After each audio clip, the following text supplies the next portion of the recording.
Ladies and gentlemen, I'd like you to meet the controlling dinosaur who thinks he owns everyone around him." The words hit me like a truck. There I was, standing in my own backyard at my daughter's second wedding anniversary party, wearing my best suit, watching my son-in-law Victor Caldwell wave his champagne glass at me while his whole family laughed. Let me back up and tell you who I am. My name's Gerald Patterson.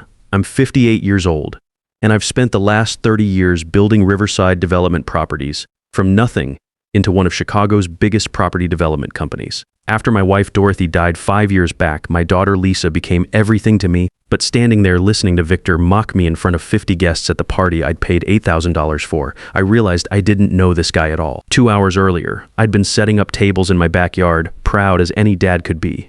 Lisa looked beautiful in her summer dress, the same blue her mom used to love. "Thanks for hosting this, Dad," she said.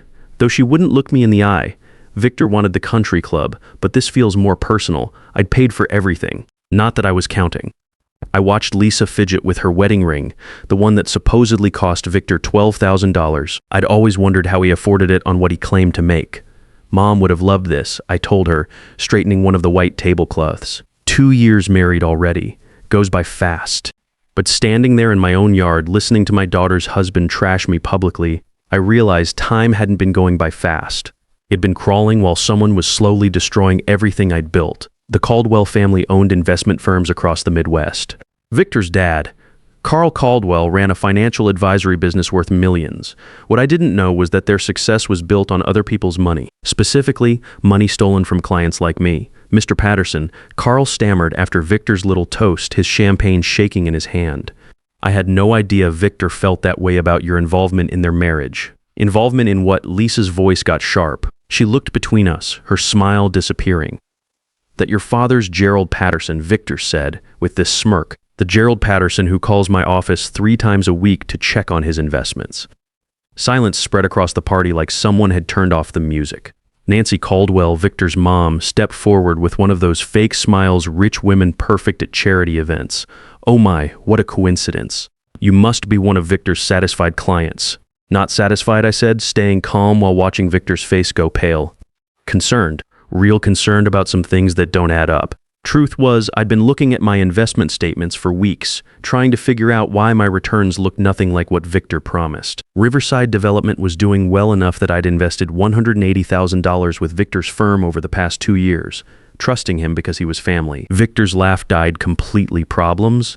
Dad, what are you talking about? The quarterly reports that don't match the market performance you claimed. The investment partnerships that seem to exist only on paper. The wire transfers to accounts I never heard of." Lisa appeared next to me, finally sensing something was wrong. "Dad, is everything okay?" I looked at my daughter, this woman I'd raised alone after losing her mother, who I'd worked 60-hour weeks to put through business school, who I'd sacrificed everything for, and realized she was standing closer to her husband than to me. "Everything's perfect, sweetheart," I said, patting her arm, "just getting better acquainted with your husband's business practices." Victor cleared his throat, trying to recover. "Mr. Patterson, maybe we could meet next week. I'd be happy to clear up any confusion about your portfolio." Monday morning, I cut him off. 9 a.m. sharp. My office. I turned to Lisa with my warmest smile. "Congratulations on your anniversary, honey. I'm sure we'll be talking about your future real soon." As I walked away, I heard Victor hiss to his mother, "Why didn't you tell me he was asking questions?" "We didn't know," Nancy whispered back, panicking. "You said he was just some trusting old man." "Just some trusting old man." Those words followed me to my home office, where I locked the door and stared at my computer screen. On it were bank statements, investment reports, and wire transfer records that told a very different story than what Victor had been showing me. In the past 2 years, while Victor was telling me my investments were earning 11% annually, the actual accounts showed transfers totaling $150,000 to overseas accounts I'd never heard of. Money that should have been growing my retirement fund had been systematically stolen by the man who called me Dad at family dinners. My phone buzzed with a text from my assistant. "Meeting with the forensic accountant moved to Tuesday. He'll have preliminary findings Monday." I smiled at my reflection in the dark window and started planning my next move. Monday was going to be real educational for Victor Caldwell. The path to that humiliating moment started 8 months earlier, when I made the mistake of trusting family over business sense. Lisa had called on a Tuesday night, her voice carrying that tone that meant she needed something expensive. "Dad, Victor's firm is expanding their services. He thinks you'd be perfect for their premium investment program. I'd been reviewing development contracts in my home office, but I set everything aside. My son-in-law wanted to help grow my money. Despite everything else, the father in me wanted to support their marriage. What kind of program, honey? High-yield investments, international partnerships, stuff regular financial advisors can't access. Victor says with your money, you could see returns of 10 to 12% annually. 10 to 12%. I remember thinking it sounded good, but not too good to be true. Victor had his Series 7 license, an MBA from Northwestern, and most importantly, he was married to my daughter. Tell me more about these partnerships. For the next hour, Lisa described Victor's investment strategy, international real estate ventures, exclusive client opportunities. What she didn't mention was that none of it actually existed. That conversation led to my first investment of $60,000. Then another $70,000 6 months later when Victor showed me fake quarterly reports claiming 12% returns. Then a final $50,000 when he convinced me to diversify into his European Development Fund, a $180,000 total. Money that should have secured my retirement had instead financed Victor's lifestyle and his family's business ventures. But the real betrayal wasn't the theft. It was how Victor poisoned Lisa against me to cover his tracks. The thing is, Dad, Lisa had said during a family dinner last month, Victor thinks you have trouble letting go of control. He says you call his office constantly, questioning every investment decision. I poured her more wine, noticing how she avoided eye contact. After raising her alone, I knew all her tells, what kind of control issues. Well, you do ask lots of questions about the investments. Victor says most clients trust their advisor's expertise. I waited. In business, silence is often your most powerful tool. He thinks maybe you don't trust his judgment because he's younger than your usual business partners. And what do you think? I think Victor knows what he's doing. His family's been in finance for 30 years. Maybe you could try being more supportive of our decisions, not his decisions, but theirs as a couple. Victor had successfully convinced my daughter that my reasonable questions about my own money were actually me trying to control their marriage. Have you talked to Victor about showing me more detailed reports? Dad, you don't understand. His clients include Fortune 500 companies. He's not used to hand-holding individual investors. The irony wasn't lost on me. My daughter had no idea that her husband was stealing from the man who'd paid for her wedding, her car, and the down payment on their house. And you feel I'm being unreasonable by wanting transparency about my investments? I want you to trust the man I married, she said simply. Those 7 words broke my heart. I'd raised this girl to be smart, independent, and careful with money. How had I failed so completely that she couldn't see the red flags in her husband's behavior? Lisa, if he's legitimate, detailed reports should be easy to provide. Dad, please, I'm not asking you to stop investing. Just stop micromanaging Victor's every decision. How much are we talking about for his expansion fund? Maybe another $40,000. You can afford it, right?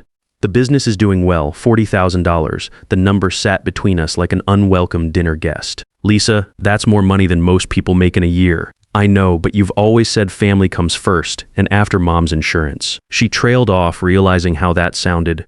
My wife's death had left me financially comfortable, but hearing my daughter calculate the value of her mother's life so casually made me sick. Let me think about it, I said. That night, I sat in Dorothy's study, looking at her photograph on the desk.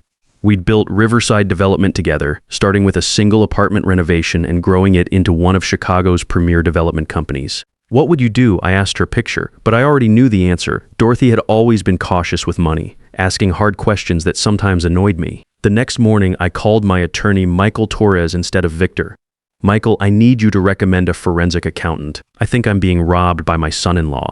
Looking back now, standing in that bathroom mirror after being called a controlling dinosaur, I realized that single phone call had been the beginning of my transformation from trusting father-in-law into something far more dangerous. Because by Monday morning, I'd have evidence that Victor Caldwell wasn't just a bad investment advisor. He was a criminal. Monday morning came with Chicago's typical autumn chill, and I dressed for war. Business suit, minimal accessories, the look that had intimidated developers and city planners for 25 years. At exactly 9 a.m., I walked into my conference room, where Victor Caldwell sat fidgeting with his phone like a nervous teenager. Mr. Patterson, he stood quickly extending his hand. Thanks for agreeing to meet so early. Victor, I replied, taking the seat at the head of the table. I think we need to clear something up before we start. I opened my briefcase and removed a folder containing bank statements, wire transfer records, and the preliminary forensic accounting report that had arrived at 6 a.m. As of last Friday, I know exactly where my $180,000 went, and it wasn't into any legitimate investment accounts. Victor's face went through several emotions before settling on barely controlled panic. Mr. Patterson, I think there's been some misunderstanding. Your investments are performing exactly as projected. According to my forensic accountant, my investments performed a disappearing act. $15,000 transferred to accounts in the Cayman Islands. The remaining $30,000 seems to have financed your new lifestyle. I slid a manila envelope across the table. Inside were photocopies of bank records, wire transfer authorizations with forged signatures, and account statements showing the systematic theft of my retirement funds. "This is impossible," Victor whispered, but his hands shook as he flipped through the paperwork. "The impossible part," I said with a small smile, "is that you thought I wouldn't notice." Victor looked up with something approaching horror. "What do you want?" "First, I want my money back, every penny plus interest and penalties. The investments are long-term. I can't just liquidate everything overnight." "Victor, there are no investments. There are only theft charges waiting to be filed." I leaned forward. "Here's what's going to happen. You have 48 hours to return $150,000 to my accounts. If you can't manage that, I'll be having a real interesting conversation with the FBI about wire fraud and money laundering." Victor nodded quickly. "Of course. I'll liquidate some positions immediately. Second, you're going to call Lisa today and explain exactly what you've been doing with my money. Not because I told you to, but because she deserves to know she married a thief. Lisa doesn't need to know about every detail of our business arrangement." "Our business arrangement? Is that what we're calling felony embezzlement now?" I stood up, closing my briefcase with a decisive snap. "The money transfer happens by Wednesday. Lisa's conversation happens today. And Victor, in the future when you gather with your family to discuss the controlling old man you married into, you might want to mention that said old man spent 30 years learning how to destroy people who steal from him." Victor's mouth opened and closed like a fish out of water. "Have a lovely day," I said cheerfully, and walked out to make my next phone call. By noon, Leonard Hayes, the private investigator I'd hired, had confirmed what the forensic accountant suspected. Victor's investment firm was largely a Ponzi scheme, using new client money to pay returns to earlier investors while siphoning profits to family accounts overseas. At 2 p.m., Michael Torres called with an update from the district attorney's office. "Gerald, they want to meet with you tomorrow. If Victor doesn't return the money voluntarily, they're prepared to file criminal charges." The third call came at 40 p.m. from Lisa, her voice shaky with tears. "Dad, Victor told me about the money problems. He says there was some kind of market crash that affected your accounts." "Lisa, sit down. We need to talk about what your husband actually told you. He said you're threatening to sue him over investment losses that weren't his fault." I closed my eyes, feeling something fundamental shift inside my chest. Even confronted with evidence of his crimes, Victor was still lying to my daughter. "Honey, Victor stole $150,000 from me over the past 2 years. There were no investments, there was no market crash, there was only systematic theft." Silence stretched between us for nearly 10 seconds. "That's not possible," she whispered. "Victor has clients all over the country.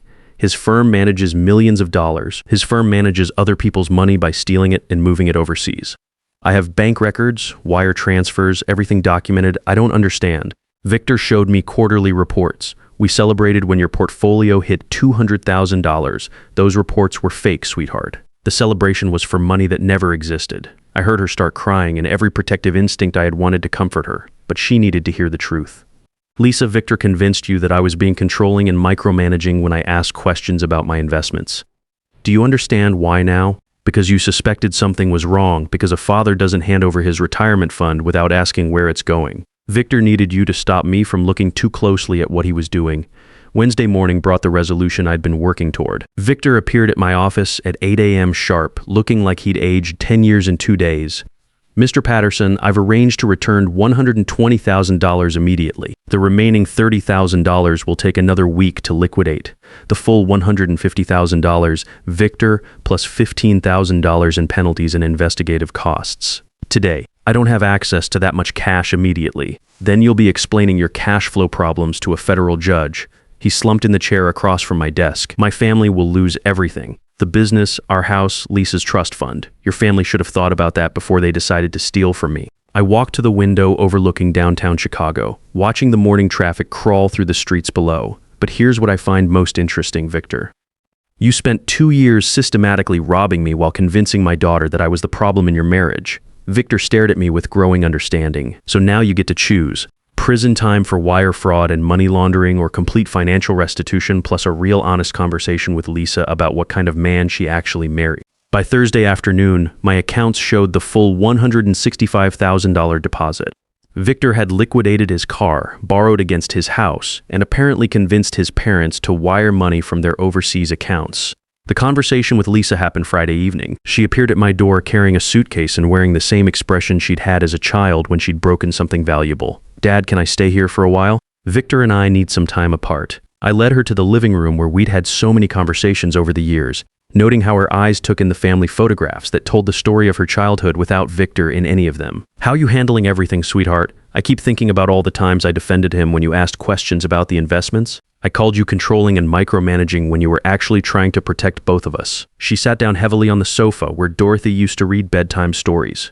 Victor admitted that he's been taking money from several clients, not just you. The FBI is investigating his whole family business. "And how do you feel about your marriage now?" "I feel like I never knew him at all. The man I married was supposedly successful and honest. The real Victor's been lying about everything since our first date." I sat down beside her, this grown woman who was still my little girl, despite everything that had happened.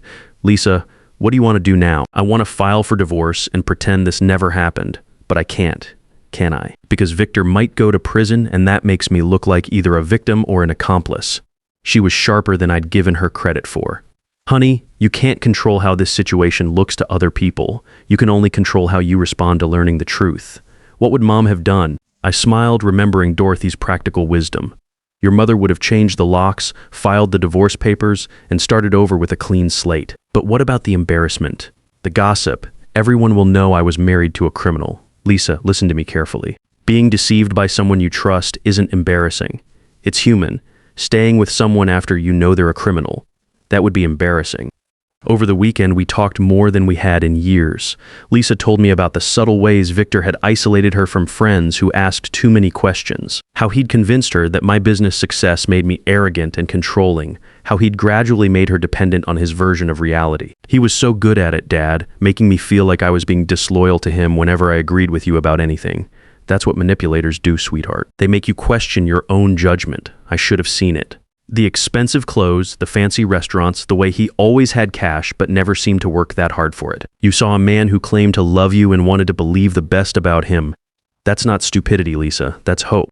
Sunday evening, as we sat in Dorothy's study looking through old photo albums, Lisa asked the question I'd been waiting for. "Dad, how did you know? What made you suspicious when everyone else, including me, thought Victor was perfect?" I closed the album and looked at my daughter's face, so much like her mother's when Dorothy was trying to solve a difficult problem. "Honey, in 30 years of business, I've learned that people who are legitimate don't get defensive when you ask reasonable questions. They welcome scrutiny because they have nothing to hide. But I thought you were being unreasonable. Victor made sure you thought that. Every time I asked about performance reports or fund allocations, he'd tell you I was being controlling instead of just providing the information. That's not how honest advisors behave." Lisa nodded slowly. "He always had an excuse for why he couldn't show you detailed statements. Client confidentiality, proprietary strategies, industry regulations, right? And when someone's stealing your money, they need you to stop asking questions. So they convince the people closest to you that you're the problem." Monday morning brought the final resolution when Michael Torres called with news from the DA's office. "Gerald, Victor Caldwell pled guilty to wire fraud and embezzlement. He'll serve 3 to 5 years, but he cooperated fully with the investigation of his family's business. They recovered over $2 million stolen from various clients, and Lisa's involvement? Clean. She had no knowledge of the crimes, no access to the accounts, no legal exposure." I hung up and walked to my office window, looking down at the Chicago street where people were rushing past with their own complicated lives.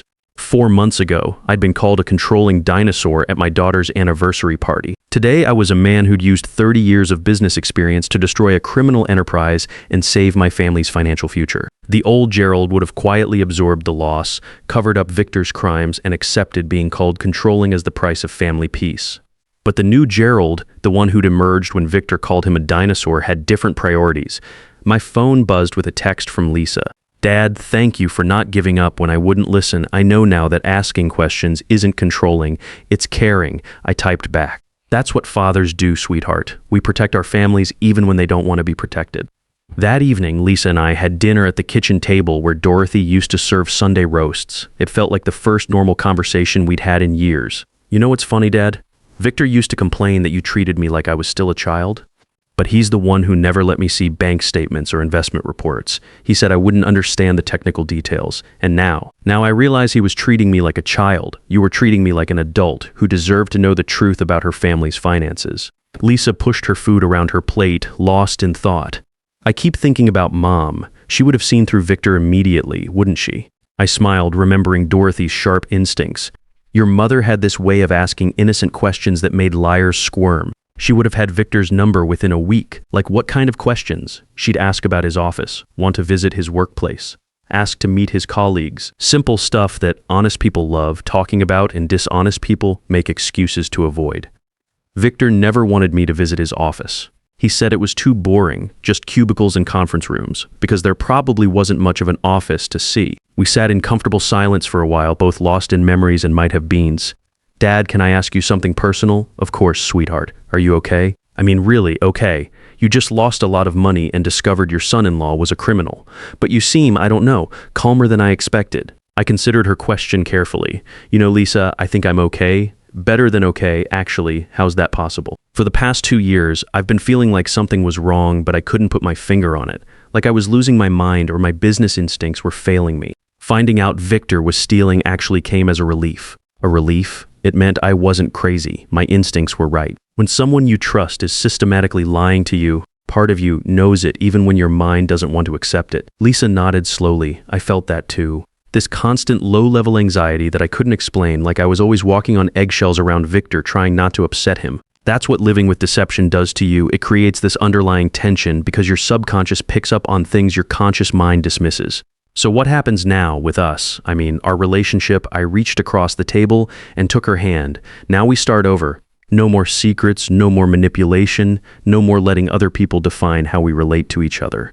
I owe you such a big apology, Dad. Lisa, you don't owe me anything except honesty going forward. You were manipulated by a professional con artist. That's not your fault, but I said such awful things. I accused you of being controlling when you were just trying to protect me, and I'll probably make mistakes too as we figure this out. The important thing is that we're both committed to rebuilding trust. Over the next few weeks, Lisa threw herself into the divorce proceedings with a determination that reminded me of Dorothy. She hired her own attorney, started therapy to deal with the emotional manipulation, and began the process of untangling her life from Victor's web of lies. The FBI investigation uncovered a massive fraud scheme involving not just Victor but his entire family network. They'd been running variations of the same con for years, targeting successful older men who wanted to help their children's spouses succeed. It's actually a common pattern, Leonard Hayes explained during our final meeting. They identify wealthy fathers-in-law who feel guilty about their success or want to show support for their children's marriages. Then they exploit that generosity through fake investment schemes. How many other families did they hurt? At least 15 that we know of. Total losses around $3.2 million. Your case was actually what broke it open because you had the resources and knowledge to fight back effectively. I felt a strange mixture of satisfaction and sadness. Satisfaction that justice was being served, but sadness for all the other families who'd been torn apart by the Caldwell's greed. The final court hearing happened on a cold February morning. Victor appeared in an orange jumpsuit, looking nothing like the confident young man who'd married my daughter 3 years earlier. When the judge sentenced him to 5 years in federal prison, I felt no joy, only a sense of closure. Lisa sat beside me in the courtroom, her divorce finalized the week before. As we walked out into the Chicago winter, she slipped her arm through mine. "How do you feel?" she asked, like I can breathe again. I said honestly, like I don't have to pretend everything's fine when it's not. Me too. We drove back to my house in comfortable silence, both of us processing the end of a chapter we were ready to close. That evening, as I sat in Dorothy's study reviewing some development contracts, Lisa knocked on the door. "Dad, I've been thinking about something." "What's that, honey?" "I want to come work for Riverside Development. Learn the business from the ground up." I looked up from my papers. Surprised? "Are you sure? It's hard work, long hours, and I won't give you special treatment just because you're my daughter." She smiled, and for the first time in months, it reached her eyes. "I'm counting on it. I want to earn my place, not have it handed to me. I've had enough of fake success to last a lifetime. When do you want to start?" "Monday morning. If you'll have me, I'd be honored to have you, sweetheart." Your mother would be so proud. Outside my window, Chicago continued its eternal dance of ambition and consequence. And for the first time in years, I felt like I was part of that dance instead of just watching from the sidelines. Sometimes the dinosaur wins not by being the biggest or strongest, but by being patient, persistent, and refusing to accept lies as truth. Thanks for listening. Family means protecting the people you love, even when it's hard, even when they don't understand, and even when it costs you everything you thought you wanted. Sometimes that's exactly what love looks like.